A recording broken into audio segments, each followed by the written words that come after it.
യോഗം ഉദ്ഘാടനം ചെയ്ത യൂണിയൻ്റെ ആരാധനായ ജനറൽ സെക്രട്ടറി ശ്രീ സി ജയേട്ടൻ, മുഖ്യപ്രഭാഷണം നടത്തിയ ബോർഡ് മെമ്പർ സതീശൻ ചിറ്റാണിപ്പാറ, ആശംസകൾ അർപ്പിച്ച യൂണിയൻ്റെ ആക്ടിംഗ് പ്രസിഡന്റ് അരവിന്ദേട്ടൻ, വിജയേട്ടൻ, സേതുമാധവേട്ടൻ, രത്നകുമാരി ചേച്ചി, സ്വയംപ്രഭ ചേച്ചി, അഡ്വക്കേറ്റ് അനിൽരാജ്, ആരെയും വിട്ടുപോയി ക്ഷമിക്കുക. എല്ലാവർക്കും എൻ്റെ നമസ്കാരം. ഇവിടെ അധ്യക്ഷ പ്രസംഗത്തിൽ പ്രസിഡന്റ് പറഞ്ഞു വളരെ വിഷമമുണ്ടെന്ന് പറഞ്ഞു. ആദ്യം ഒന്നും പറയാതെ ഇറങ്ങിപ്പോകാമെന്ന് എന്തെങ്കിലുമൊക്കെ ഒന്ന് പറഞ്ഞോന്ന് പറഞ്ഞപ്പോൾ പ്രസിഡന്റ് പറഞ്ഞു വളരെ വിഷമമുണ്ട്, ഒരുപാട് കുടുംബമുള്ളതാണ് ഇവിടെ വന്ന ഈ യോഗത്തിന് പങ്കെടുത്ത ശ്രീനാരായണീയർ ഈ ഒറ്റപ്പാലം യൂണിയനിൽ തന്നെ ഏറ്റവും ആത്മാർത്ഥതയുള്ള ശ്രീനാരായണീയരാണെന്ന് എനിക്ക് മനസ്സിലായത്. കാരണം ഇവിടെ വന്നപ്പോൾ പ്രസിഡന്റ് പറഞ്ഞു ഞങ്ങളുടെ എക്സിക്യൂട്ടീവിലേക്ക് 3 വനിതകൾ വന്നിട്ടുണ്ടെന്ന് പറഞ്ഞു. വനിതകൾ തയ്യാറായിട്ട് വന്നിട്ടുണ്ടെന്ന് പറഞ്ഞാൽ ഈ ശാഖ അടുത്ത വാർഷിക പൊതുയോഗത്തിൽ ഒരു വലിയ ഹാളിലേക്കുള്ള ആളുകൾ ഉണ്ടാവും എന്നുള്ള കാര്യത്തിൽ യാതൊരു സംശയം വേണ്ട. പക്ഷേ ഇവിടെ വേറൊരു കാര്യം സൂചിപ്പിക്കാനുള്ള എന്താണെന്ന് വെച്ചാൽ നമുക്കുള്ള ഏറ്റവും വലിയ പ്രശ്നം മുന്നിലേക്ക് വരാനുള്ള ഒരു മടിയാണ്. അതാണ് ഇവിടെ ഈ മുന്നിലിരിക്കുന്ന ഈ 5 കസേര ഉണ്ടായിട്ട് കാര്യമില്ല, മുന്നിലേക്ക് വരാൻ ഭയങ്കര മടിയാണ് നമുക്ക്. ആ മടി നമ്മൾ മാറ്റിക്കഴിഞ്ഞാൽ ഈ ശാഖ ഏറ്റവും നല്ല ശാഖയായി മാറും എന്നുള്ള കാര്യത്തിൽ യാതൊരു സംശയം വേണ്ട. കഴിഞ്ഞ വർഷം വരുമ്പോൾ നമ്മുടെ ഇവിടുത്തെ ഗുരുമന്ദിരം വളരെ ശോചനീയാവസ്ഥയിലായിരുന്നു. ആത്മാർത്ഥതയുള്ള ശാഖയുടെ സെക്രട്ടറി പ്രസിഡൻ്റാണെന്നുള്ള കാര്യത്തിൽ യാതൊരു സംശയവും വേണ്ട.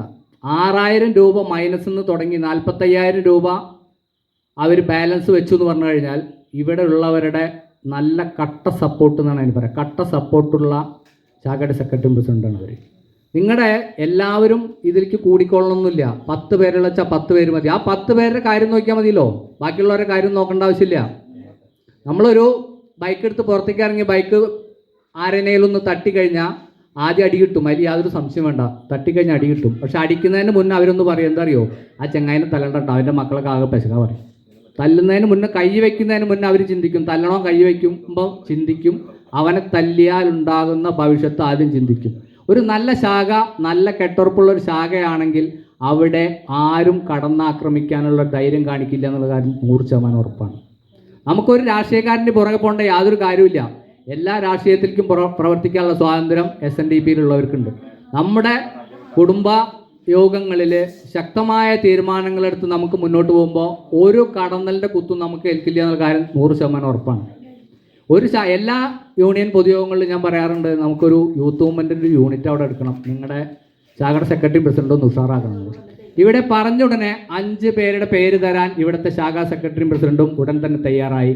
അത് ഇവിടുത്തെ ശാഖയുടെ വളർച്ചയുടെ ലക്ഷണമാണെന്നുള്ളത് അതിനെക്കുറിച്ച് യാതൊരു സംശയം വേണ്ട. ഞാൻ അവരുടെ പേര് വായിക്കാം, അവരൊന്ന് ഈ സ്റ്റേജിലേക്ക് ഇങ്ങോട്ട് വരണം.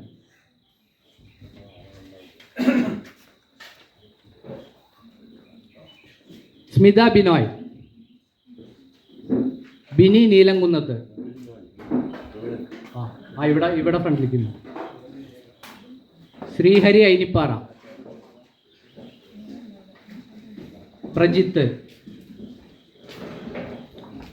അനഘ, അർജുൻ, സത്യജിത്ത്, ഇവരൊന്ന് ഈ ഫ്രണ്ടിലേക്ക് വന്നിരിക്കണം.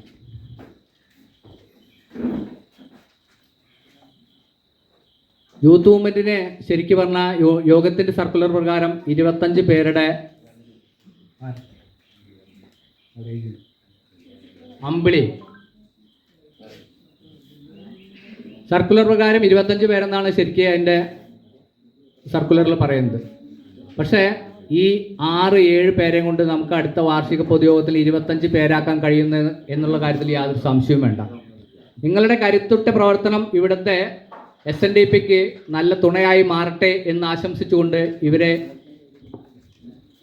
ഈ യൂത്ത് മൂവ്മെൻറ്റിൻ്റെ യൂണിറ്റ് എടുക്കാൻ വേണ്ട കാര്യങ്ങൾ ഞാൻ ചെയ്യുന്നുണ്ട്. ഇവിടെ എത്തിച്ചേർന്ന എല്ലാവർക്കും ഞാൻ നന്ദി പറഞ്ഞുകൊണ്ട് നിർത്തുന്നു.